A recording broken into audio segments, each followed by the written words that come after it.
माननीय अर्थमंत्री श्रीमती निर्मला सीतारामन यांनी मांडलेला अंतरिम अर्थसंकल्प विकसित भारताचा संकल्प सांगणारा अर्थसंकल्प आहे।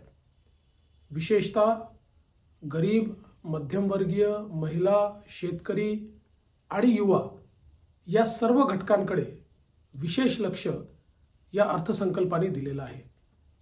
1 कोटी लोकांना रूफटॉप सोलर देऊन 300 रुपयापर्यंत वीज मोफत देण्याचा विषय असेल, किंवा गरीब, मध्यमवर्गीय, झोपडपट्टीत राहणारे आणि चाळीत राहणारे यांना स्वतःचं घर घेता यावं किंवा आहे ते घर विकत घेता यावं याकरता योजना तयार करण्याचा संकल्प असेल की ज्यातनं मोठ्या प्रमाणात मदत होणार आहे। विशेषतः युवांकरता जो एक मोठा फंड तयार करण्यात आलेला आहे की ज्यातनं इनोव्हेशन होणार आहे। 1 लाख कोटीचा फंड की ज्याच्यामध्ये कुठलाही इंटरेस्ट रेट चार्ज केला जाणार नाही। यामुळे एक मोठी स्टार्टअप आणि इनोव्हेशनची इकोसिस्टीम युवांकरता तयार होणार आहे आणि त्यातनं रोजगाराची निर्मिती होणार आहे। विशेषतः लखपती दीदी हा जो कार्यक्रम आहे की ज्याच्या अंतर्गत 3 करोड भगिनींना लखपती बनवण्याचा कार्यक्रम हा अत्यंत महत्त्वाचा आहे आणि त्याचवेळी 9 कोटी महिलांकरता मोठ्या प्रमाणात सेल्फ हेल्प ग्रुपच्या माध्यमातून जी काही क्रांती आणण्याचा प्रयत्न आहे तो देखील मला असं वाटतं अत्यंत स्तुत्य आहे। विकासाच्या करता जवळपास 11 लाख कोटी रुपयाची गुंतवणूक करण्यात येते आहे, ज्याच्यामध्ये नवीन रेल्वेचे कॉरिडॉर्स, ज्याच्यामध्ये नवीन रस्ते, ज्याच्यामध्ये मोठ्या प्रमाणात वेगवेगळ्या प्रकारचे इन्फ्रास्ट्रक्चर हे तयार करण्यात येणार आहे।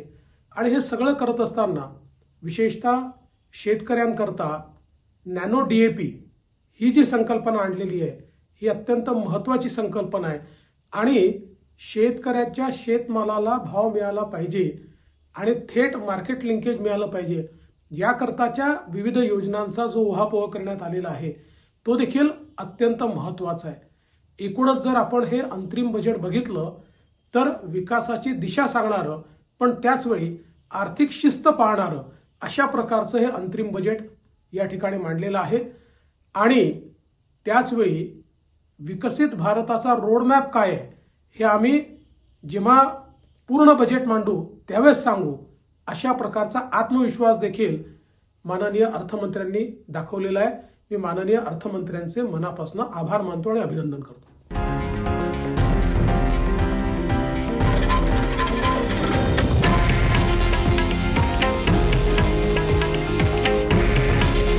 हे आहे देशातील नंबर 1 न्यूज नेटवर्क आणि आपण पाहत आहात TV9 मराठी।